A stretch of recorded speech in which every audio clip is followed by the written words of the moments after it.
It's 6:23 in the morning. February cold. The kind that makes metal burn against bare skin. Frost patterns crawl across window glass. The city is still dark. Street lamps cast yellow pools on empty sidewalks. A man sits at a kitchen table, coffee steaming in front of him. Radio playing low. News about Berlin. Tensions rising. The usual. He's listening. Not to the news. To something else. The building settling. Water running through pipes 3 floors up. A door closing 2 apartments over. The elevator mechanism grinding into motion in the shaft. Has to, because he can't see any of it. The man has been blind for 7 years. Car accident. 1955. He remembers light. Color. Faces. But those memories fade a little more each year. Now there's only sound, texture, temperature, smell, and patterns, because when you lose one sense, the others sharpen, compensate. You start noticing things other people miss. Small things, inconsistencies, changes in routine, like the man in apartment 4C. Same building, 2 floors up. The man has never seen him, never will, but he knows him, knows his schedule, his habits, the sound of his footsteps, the weight of his stride, the rhythm of his days. Or at least he thought he did, because lately, something's changed. Small things. Subtle. The kind of things you'd only notice if you were paying very close attention, and this man pays attention to everything. What he discovers will lead to FBI surveillance, intercepted communications, and the capture of a deep-cover Soviet agent who had been operating undetected for nearly a decade. But it starts here, in a modest apartment building, with a blind man drinking coffee, listening to footsteps that don't quite sound right. Why would someone's gait change at night? Why would a man who walks alone during the day have a second set of footsteps in his apartment after midnight? And why would those footsteps always leave before dawn? Before we dive into this incredible story, subscribe to the channel. Tell me what city you're watching from. This is a fictional narrative. The characters and events are dramatized for educational purposes. Now grab your favorite drink, settle into a comfortable spot, and pay attention. Stay alert. Another story of the Invisible War begins now. Are you ready? Let's go. I am Victor Hale, and now, come to my world. His name is Thomas, mid-40s, lives alone, apartment 2C, ground floor, end of the hall. He chose it specifically. Fewer stairs, easier navigation, close to the building entrance. The apartment is small, 1 bedroom, kitchen, bathroom, living room with a worn sofa and a radio. Everything arranged precisely.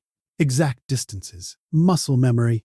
He can move through the space in complete darkness, which is ironic because for him it's always complete darkness. Thomas works from home, freelance translator, German to English, English to German. He learned German before the war, studied in school, useful skill now. Lots of documents need translating. Technical manuals, business correspondence, government contracts sometimes. The work comes by mail. He receives packages, documents. He runs his fingers over the Braille translations when available. When not, he uses a reader, a woman named Helen who comes Tuesday and Thursday afternoons. She reads aloud. He types. She reads more. They work for 3, sometimes 4 hours. It's a quiet life. Structured, predictable. That's necessary when you can't see. Routine becomes survival. His day starts at 6 a.m. Coffee, radio, breakfast. By 7, he's at his desk, working. Lunch at noon, more work. Helen arrives at 2 on her days. By 6, he's done. Dinner, radio. Sometimes he walks, a route he's memorized. 4 blocks north, 2 blocks east, 4 blocks south, 2 blocks west. Back home. The same path every time. Other people might find it boring. Thomas finds it safe, but the routine also makes him sensitive to disruption. When something changes, he notices. Immediately. The building has 12 apartments, 4 floors, 3 units per floor. Thomas knows all the residents by sound. Footsteps, voices, habits. Mrs. Shen in 2A, elderly, shuffling steps. Always home. Cooks fish every Wednesday. The smell permeates the hallway. And always, the visitor left before dawn. Thomas would hear them, descending the stairs. Quiet. Careful. Between 4 and 5 a.m., one person came, a different person left, or the same person, walking differently. Thomas couldn't tell. Not yet. But he was curious now. More than curious, something felt off. Not wrong exactly, just irregular. A deviation from pattern. He started documenting it. In his mind at first, then on paper. Braille notes. Date, time, description of footsteps. Heavy or light. Fast or slow. Heel strike or ball of foot. Gait rhythm. Within 2 weeks, he had 9 entries. 9 late-night visitors to apartment 4C. All different walking patterns. All using the same knock. All leaving before sunrise. What was Voss doing up there? Thomas considered possibilities. Maybe Voss was a doctor. People came for late-night consultations. But that didn't fit. No medical smells. No sounds of examination. And doctors don't make patients leave at 4 a.m. Maybe Voss ran some kind of business. Off the books. Cash transactions. But what kind of business operated exclusively between 11 p.m. and 5 a.m.? The illegal kind, probably. Thomas didn't want trouble. Wasn't looking for it. But he couldn't stop noticing. Couldn't unhear the patterns. It was like knowing there's a dripping faucet somewhere point. Once you notice, you can't ignore it. On a Thursday afternoon, Helen came for their work session. She read documents. Thomas typed. During a break, he made tea. Helen sat at the kitchen table. "Helen," Thomas said, "can I ask you something?" "Of course." "The man in 4C, Voss. Have you ever seen him?" Helen thought. "The quiet one? Tall man? Dark hair?" "I wouldn't know about the hair." "Right. Sorry." She paused. "Yes, I've seen him a few times. In the lobby. Very polite. Always says good morning." "Why?" "Just curious." "Does he look like someone who works regular hours?" "Office job?" "I suppose." "He wears suits, carries a briefcase, looks professional." "Married?" "I don't think so. I've never seen anyone with him." Thomas nodded. "Thank you. Why are you asking?" "No reason, just building a picture." Helen let it go. They returned to work. But Thomas kept thinking. Professional, punctual, lives alone. No visitors during the day, but multiple visitors at night. All brief, all secretive. What kind of work requires that? That evening, Thomas did something unusual. Instead of his normal routine, he stayed alert, positioned himself near the hallway. Door opened slightly, listening. At 11:37 p.m., footsteps entered the building. Front door, lobby, stairs. Thomas tracked the sound. Heavy tread. Male, confident. The steps ascended. Past second floor. Past third. To fourth. Stop at 4C. 3 knocks. Pause. 2 more. Door opens. Low voices. Thomas couldn't make out words. Too far. Then the door closed. Thomas waited. He sat in his chair. Radio off. Just silence and concentration. He listened to the building, the furnace cycling, wind outside, traffic distant. And above, faint sounds, movement. Footsteps crossing the floor. A chair scraping. Muffled conversation. He couldn't hear specifics, but he could hear rhythm. 2 voices. One was Voss, measured, calm. The other was different, sharper, more animated.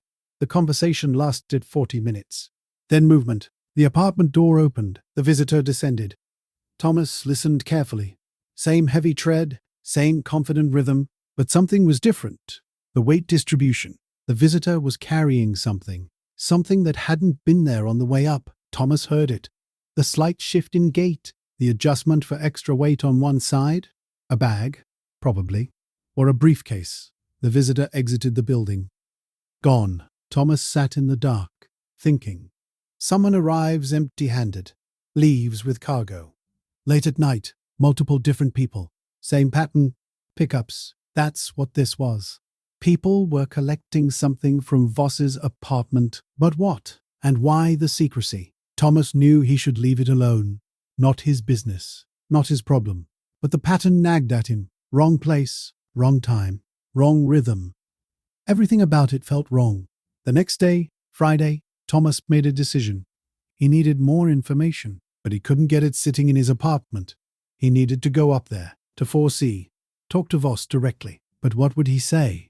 Excuse me, I've been tracking your late-night visitors based on footstep analysis. Care to explain? No, that wouldn't work. He needed a reason, a legitimate excuse to knock on Voss's door. Saturday morning, Thomas prepared. He found an envelope, wrote an address on it. Not Voss's address, a different one. Then he put on his coat, grabbed his cane, made his way to the lobby. The mailboxes were there. 12 boxes, one for each unit.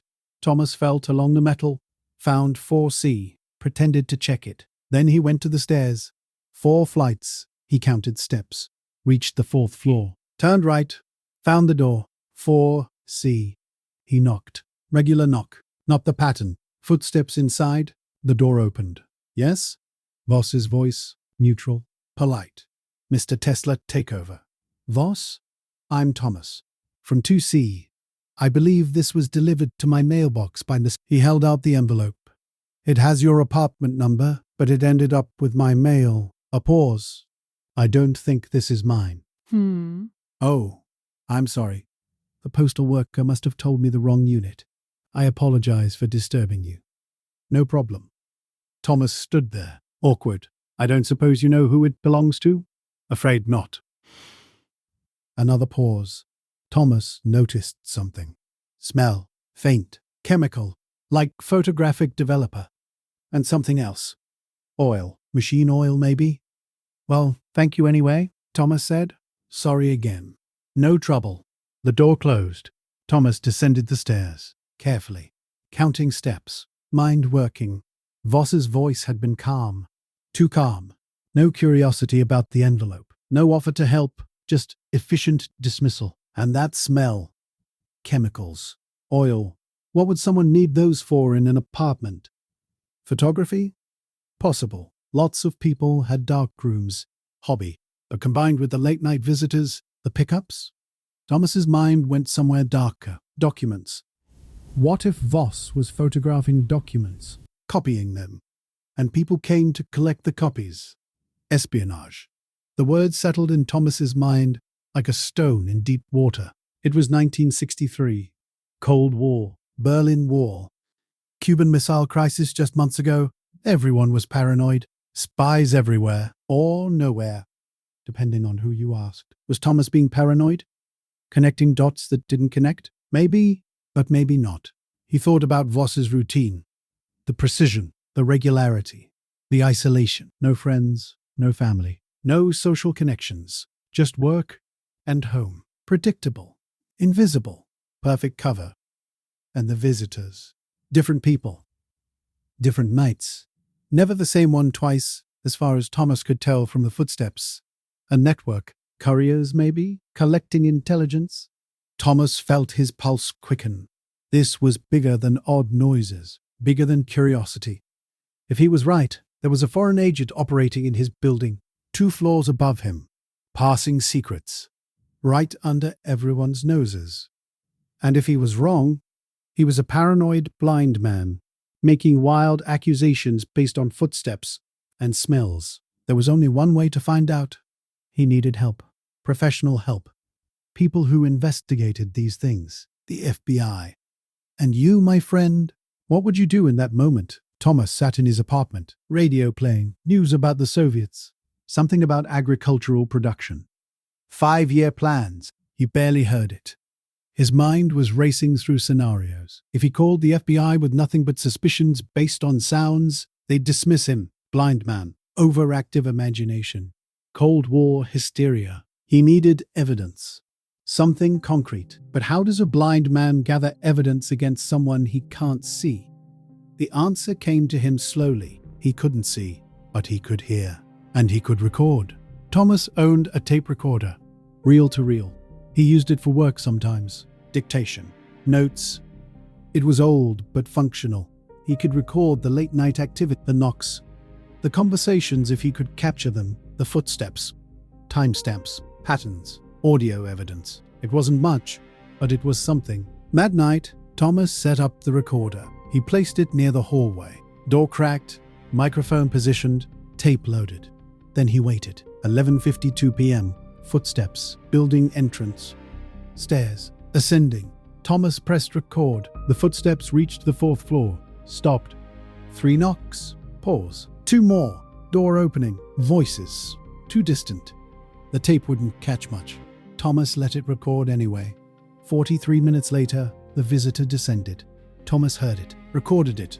He stopped the tape, rewound, played it back. The footsteps were clear, the knock pattern obvious. The voices were murmurs, indistinct, but the structure was there. The pattern. Over the next week, Thomas recorded 5 more visits. He labeled each tape, date, time, duration. He was building a library. Evidence, documentation. But he still didn't have content. He needed to know what they were saying, what was being exchanged. On the 8th night, Thomas tried something different. He took his recorder, went to the stairs, climbed quietly to the 3rd floor, positioned himself on the landing between 3rd and 4th, closer to 4C. 11:43 p.m., visitor arrived. Thomas pressed record. The knock, the door, the voices. Closer now, still not clear, but better. He could make out tone, urgency. The visitor sounded stressed. Voss sounded calm, reassuring. Thomas strained to hear, caught fragments, words. By Tuesday, confirmation, contact point. But something. The conversation lasted 32 minutes. Then movement, door, opening. Thomas tensed. If the visitor came down now, they'd see him, hear him. But no, different direction. Footsteps going up. To the roof access, Thomas waited. 5 minutes, 10, then footsteps descending, but from the opposite stairwell. The building had 2. The visitor had exited via the other route. Intentional, avoiding patterns, operational security. Thomas's suspicions crystallized into certainty. This was real. He got a receptionist. Explained he had information, possible espionage activity. He was transferred. Put on hold, transferred again. Finally, a voice. Special Agent Reeves. What's this regarding? Thomas explained. Carefully. The patterns. The late-night visitors. The knock sequence. The pickups. The chemical smells. The recordings he'd made. Reeves listened. Asked questions. You're blind? Yes. And you're identifying these people by footsteps? That's correct. A pause. Thomas could feel the skepticism through the phone line. Mr. Thomas, I appreciate you calling, but footstep analysis isn't exactly evidence we can act on. I have recordings of footsteps, of patterns. Consistent patterns, multiple visitors, late night, all using the same knock sequence, all collecting something. I haven't seen anything. I'm blind, but I can hear the change in gait. Weight distribution. They arrive empty-handed, leave carrying something. Another pause, longer. Where do you live? Thomas gave the address. And this is happening in your building? Yes, apartment 4C, a man named Voss. I-O-2-O. First name? I don't know. Just Voss. Regular hours, professional appearance, untold. Told by whom? She's seen him. Reeves sighed. Mr. Thomas, I'll make a note of this, but without concrete evidence, visual evidence, there's not much we can do. Suspicious behavior isn't a crime. People are allowed to have visitors. At midnight, with coded knocks? Even then. Thomas felt frustration building. I'm telling you, something is wrong. This isn't normal. I suggest you focus on your own affairs. Let us handle security matters. But thank you for calling. If you observe anything concrete, call back. The line went dead. Thomas sat holding the phone. Dismissed. Patronized. Blind man. Unreliable witness. He understood. He did. Without visual confirmation, his testimony was weak, circumstantial. But he knew what he heard, and he knew it mattered. He had to find another way. That afternoon, Helen arrived for their session. Thomas had been thinking all morning. Helen, he said, I need a favor. Of course. What is it? The man in 4C, Voss. Can you watch him? Observe him? Helen set down the document. Watch him? Why? I think he's involved in something. Something illegal. Thomas, what are you talking about? He explained. The visitors. The patterns. the recordings, his suspicions. Helen was quiet for a long moment. You think he's a spy? I think it's possible, based on footsteps, behaviors that don't fit. Thomas, I think you've been listening to too much news. The Cold War has everyone paranoid. I'm not paranoid. I'm observant. You can't see him. No, but you can. That's why I'm asking. Watch him. See if anything seems off. His routine, his visitors, anything. I don't know. It feels like spying. It's observation. Public observation. You're not breaking into his apartment, just noticing things. What things? I don't know. That's why I need your eyes. She thought about it. All right, I'll pay attention, but I'm not making any promises. And if nothing's there, you need to let this go. Deal. Over the next 2 weeks, Helen became Thomas's eyes. She watched Voss, noticed his comings and goings, took notes. What she found was unremarkable. Voss left at 7:45 a.m., returned at 6:30 p.m., dressed professionally, carried a briefcase, polite in the lobby, no visitors during the day, no unusual behavior. He's just a regular guy, Helen reported. Quiet, professional, boring, honestly. And at night? I'm not here at night. Could you stay? Just once? Late. See if anyone comes? Helen frowned. Thomas, I have a life, a family. I can't stake out your building at midnight. I know. I'm sorry. I know what I hear. Maybe you're hearing normal sounds and confirmation bias. Thomas shook his head. It's not bias. It's pattern recognition. Something is happening. I just can't prove it alone. Helen softened. What if Voss is innocent and you're dragging him into something? Then I'm wrong, and I'll apologize. But what if I'm right and I do nothing? That question hung in the air. Would you have believed this explanation, or would something still feel off to you? Helen finally nodded. One night. I'll come back one night. Late. We'll see together. Thank you. They chose Friday. Helen would come at 11 p.m. They'd wait. Listen. Watch if anyone arrived. Friday night. 11:03 p.m. Helen sat in Thomas's living room. Door cracked. View of the hallway. Thomas positioned nearby with the recorder. Tape ready. They waited in silence. 11:17 p.m. The building entrance opened. Footsteps. Thomas tensed. Someone's coming, he whispered. Helen leaned forward. I see him. Man. 30s. Dark coat. He's going to the stairs. The footsteps ascended. Thomas tracked them by sound. Helen tracked them by sight. He's going up, she confirmed. Past second floor, third, fourth. They listened. 3 knocks. Pause. 2 more. He just knocked on 4C, Helen said. Her voice was tight now, surprised. The door opened, closed. Thomas pressed record. What now? Helen whispered. We wait. See how long he stays. See if he leaves with anything. 23 minutes. The door opened. Footsteps descending. He's coming down, Helen said. He's carrying something. A folder. Manila folder. Thomas's pulse quickened. You're sure? He didn't have it going up. The visitor exited. Gone. Helen sat back. Okay. That was weird. Told you. Maybe Voss is an accountant. People drop off tax documents late. At 11 p.m., with coded knocks? Helen had no answer. We need to see inside that apartment, Thomas said. Absolutely not. That's breaking and entering. I'm not suggesting we break in, but maybe during the day. When he's at work, you could knock. Say you're from building management. Checking smoke detectors. Get a look inside. That's deceptive. Potentially illegal. 9, 10, 2. No, I won't do it. I'll watch from a distance. But I won't deceive or trespass. Thomas nodded. He understood. She had boundaries. He respected that, but he also knew he was right. And if Helen wouldn't help further, he'd have to find another way. Over the weekend, Thomas thought hard. He had recordings. He had Helen's testimony about the folder. He had patents. But nothing concrete enough to convince authorities. He needed more. Something undeniable. Monday, he called the FBI again. Asked for Reeves. Mr. Parvane? Thomas, what can I do for you? A witness.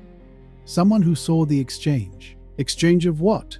Documents. A visitor came at night. left with a folder he didn't arrive with. Did your witness see what was in the folder? Then it's still not evidence of a crime? Agent Reeves, how much evidence do I need before you take this seriously? Visual confirmation of illegal activity, documents identified as classified or stolen. Something concrete. Footsteps and folders don't make a case. What if I could get you inside that apartment? Unless you have a warrant or probable cause, you can't get inside. But if I did? Mr. Thomas, I'm going to be very clear.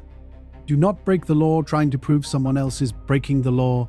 Do not trespass. Do not enter that apartment without permission. If you do, anything you find will be inadmissible and you'll be arrested. I understand. I hope you do. Now, unless you have actionable intelligence, I need to end this call. Wait. What if the person came to you? What if Voss's visitor was identified and questioned?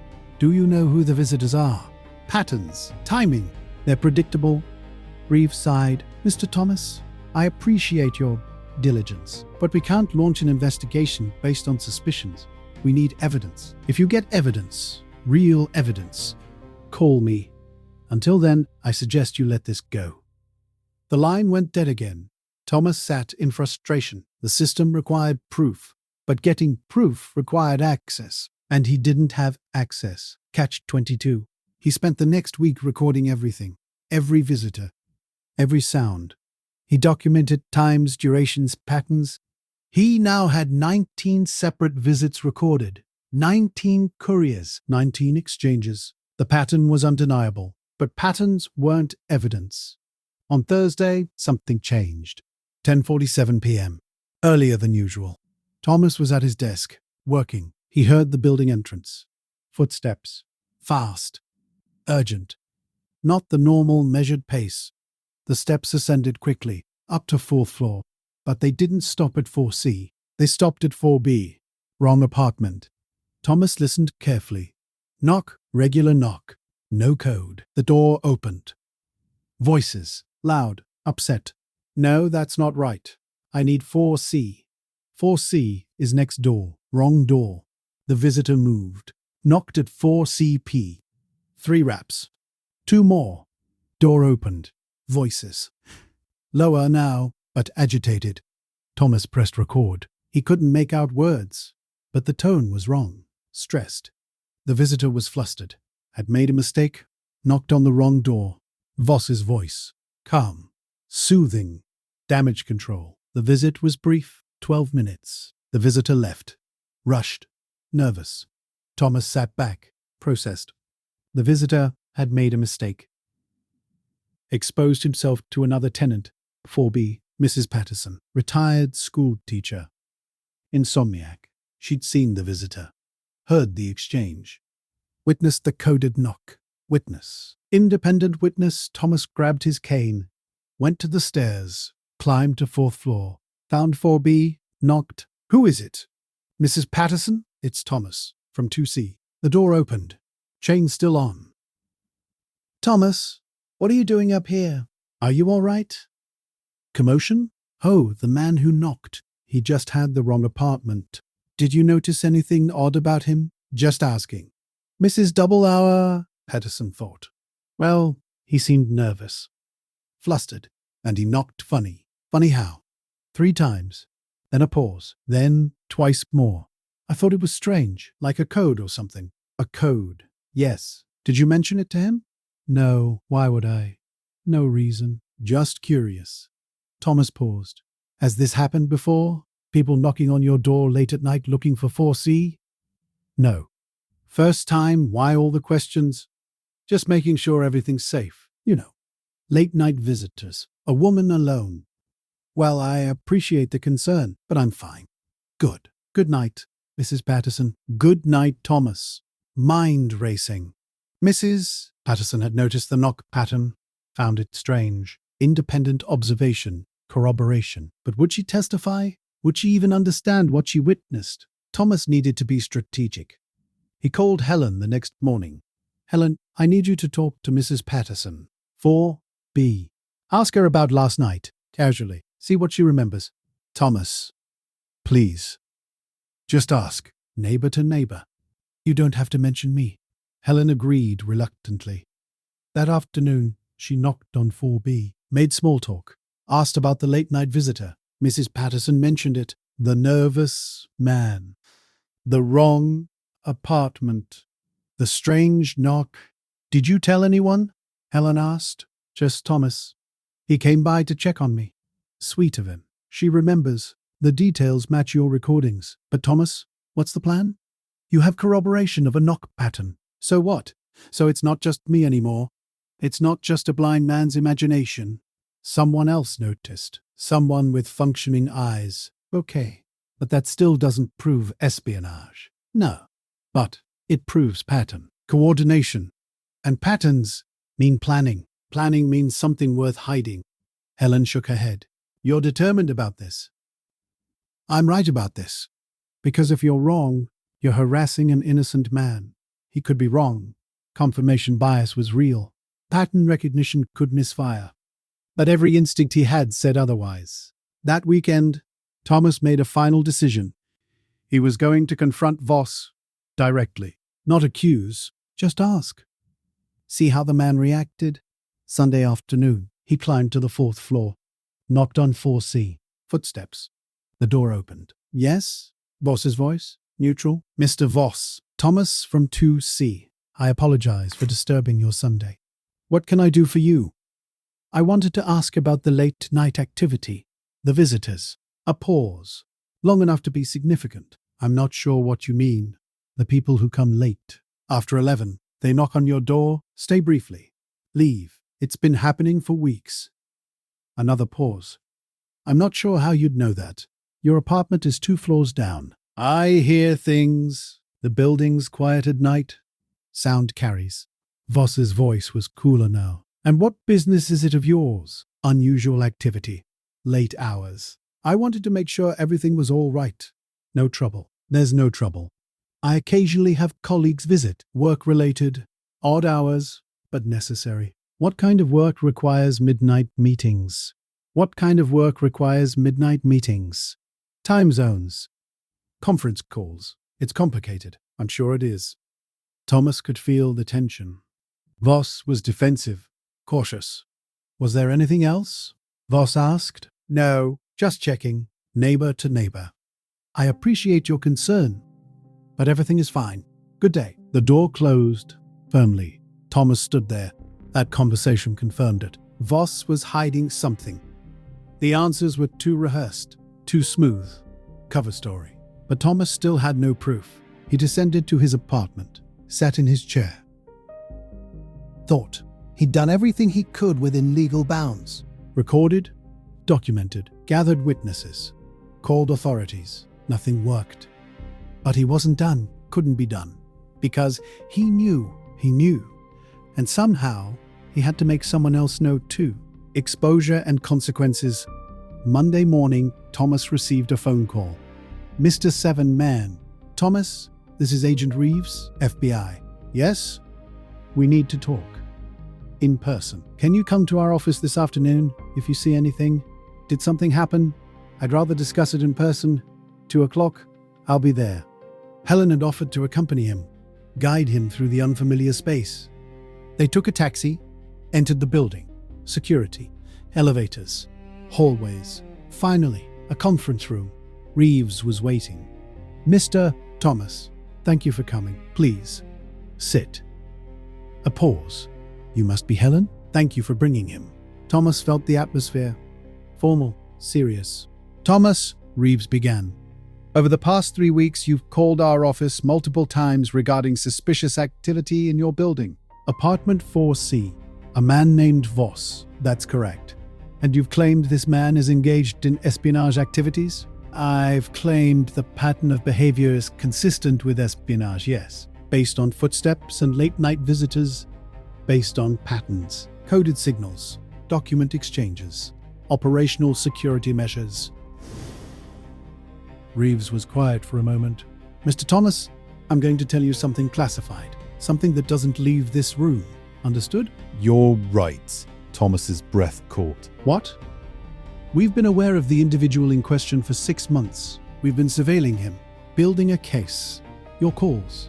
They created complications, not angry, just aware of missed opportunities.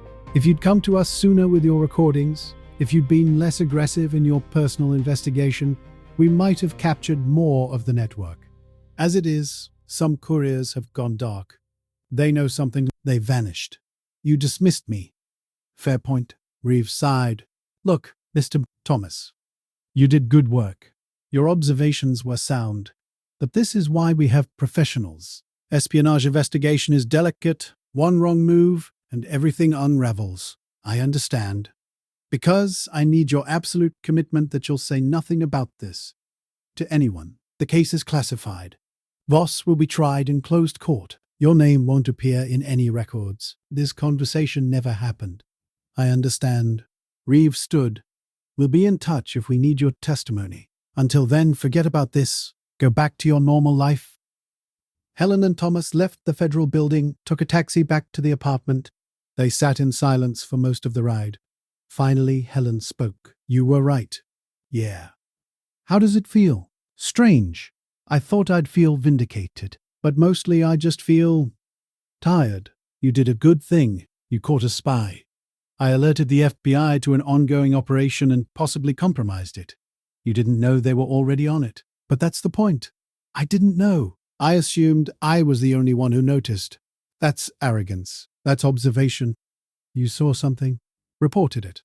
That's what citizens are supposed to do. Thomas nodded.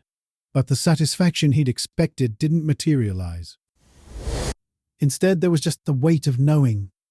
Voss had been a spy, living 2 floors up for months, maybe years, passing secrets right above Thomas's head. And Thomas had been the one to notice, but also the one to complicate the capture. Mixed victory. The story hit the newspapers 3 days later. Small article. Page 6. Federal agents arrest suspected foreign agent. No name, no location. Just vague details. Espionage charges. Investigation ongoing. Mrs. Chen asked Thomas about it. Did you see all the federal cars Tuesday morning? They were here? In our building. I didn't see anything, Thomas said truthfully. Someone was arrested. 4th floor. Can you imagine? A spy. In our building. Scary thought. Makes you wonder who else is hiding secrets. Thomas didn't answer. Life returned to routine. Helen came for work sessions. Thomas translated documents. The building settled back into its rhythms, but apartment 4C remained empty, sealed. Federal evidence. 2 weeks later, Thomas received another call. Reeves, again, Mr. Thomas. Update. The subject has been convicted. Closed trial, 25 years. Federal prison. We also recovered substantial intelligence, thanks in part to your recordings. The knock pattern helped us identify 3 additional couriers. So it helped? It did. I wanted you to know that you'll receive a formal commendation, private, classified, but official recognition for your assistance. I don't need recognition. Nevertheless, you earned it. A pause. One more thing. Your testimony won't be needed. The evidence from the apartment was sufficient, so you're free and clear. No courtroom, no publicity. Good. Thomas. Thomas sat with the phone in his hand. Commendation for catching a spy by listening to footsteps. The irony wasn't lost on him. Over the following months, Thomas thought often about Voss. The man 2 floors up, ordinary in every visible way, invisible in his ordinariness. That's how it works, Thomas realized. Spies don't look like spies. They look like everyone else. Neighbors, colleagues, regular people living regular lives. Except they're not. And the only way to catch them is to notice the small things, the patterns that don't quite fit, the rhythms that break. Most people don't notice. They're not paying attention. Too busy, too trusting, too focused on their own lives. But Thomas had no choice. He had to pay attention, had to listen, had to build the world from sound because sight wasn't available, and in doing so he'd heard what others missed. Think about what you're missing right now. The patterns around you. The rhythms of your neighbors, your co-workers, the people you pass every day. Type listening in the comments so I know you made it this far. Because the truth is, we're surrounded by signals. Most of them mean nothing. Background noise. But some of them, Some of them matter. The question is, are you paying attention? Thomas was a blind man in a ground-floor apartment. No special training. No equipment beyond a tape recorder and patience. And because he listened, because he trusted his instincts, because he refused to dismiss what others couldn't see, a spy was caught. Secrets were protected, damage was prevented, quietly, without fanfare, without his name in the papers. That's the way it works. The real victories. The quiet ones. 6 months after Voss's arrest, a new tenant moved into 4C. Thomas listened to the moving process. Furniture, boxes, normal sounds. The new tenant was different, louder, messier. Played music at odd hours. Had friends over, threw parties. Mrs. Chen complained. Not like Mr. Voss. He was so quiet. You never even knew he was there. Quiet. He didn't mention what quiet had hidden. Thomas continued his work, translating documents, German to English, English to German. Helen came on schedule, but Thomas never stopped listening, never stopped mapping the building by sound, tracking routines, noticing patterns, not because he expected to find another spy, but because he couldn't turn it. Observation had become habit, attention had become identity. He was the man who listened, who noticed, who remembered. And in a world where people move through life half-aware, distracted, focused inward, maybe that mattered, maybe that's enough. In 1967, Thomas received a letter, federal government seal. Inside, a certificate, commendation for civilian assistance in national security matters, signed by the director of the FBI. No details, no specifics, just recognition. Thomas ran his fingers over the embossed seal, felt the raised letters, proof that it had been real, that he hadn't imagined it. He filed it away, locked drawer, never mentioned it, because the work wasn't about recognition. Never had been. It was about doing what was right when you noticed something wrong. Simple as that. Thomas passed away in 1989, heart attack. Peaceful, at home. He was 73. The obituary mentioned his translation work, his resilience after losing his sight, his quiet life. It didn't mention the spy, the recordings, the investigation. That part remained classified, sealed, known only to a few people in filing cabinets and archives. But the story exists. A blind man, an apartment building, footsteps in the night, and a network exposed because someone was paying attention. Not with ears, with instinct, with pattern recognition that went deeper than sight. That's the lesson. You don't need to see everything to notice what matters. You just need to listen. Really listen to the rhythms around you, the changes, the inconsistencies. And when something doesn't fit, when the pattern breaks, when your instincts say something's wrong, trust them. Investigate. Document. Report. Don't assume someone else will notice. Don't assume it's not your business, because sometimes the person best positioned to see the truth is the one everyone underestimates. The blind man, the civilian, the outsider. Thomas understood that. From the first night he heard the coded knock to the day Voss was arrested. He understood that observation isn't about equipment or credentials. It's about attention, commitment, the willingness to see what's actually there instead of what you expect to be there. And that's available to anyone, blind or sighted, trained or untrained, professional or civilian. You just have to listen, really listen, the way Thomas did in apartment 2C, ground floor, end of the hall, listening to footsteps, tracking patterns, building a picture of the world through sound, and catching a spy in the process, all because he paid attention. Remember that. The next time you hear something that doesn't fit, the next time a pattern breaks, the next time your instincts whisper that something's wrong, listen to them. Document what you notice. Report what concerns you. Trust what you hear, because the world needs people who pay attention, who notice, who care enough to investigate when something feels off. People like Thomas, the blind man who exposed a Soviet spy. By listening, and here we come to the end of another story. Leave a like and tell me in the comments where you're from. Sometimes I read these stories to my granddaughter before bed. She always asks me if they're real. I answer that they're possible. If you want to have these stories in your hands, I've compiled some of them into a book. It's there, in the link pinned in the comments, if you want. My nephew Daniel has been helping me with the recordings. He insists that I share these stories with the world. He says they can't just stay in my memory. If you want to follow me through these stories, subscribe to the channel. My name is Victor Hale, and this is my contribution.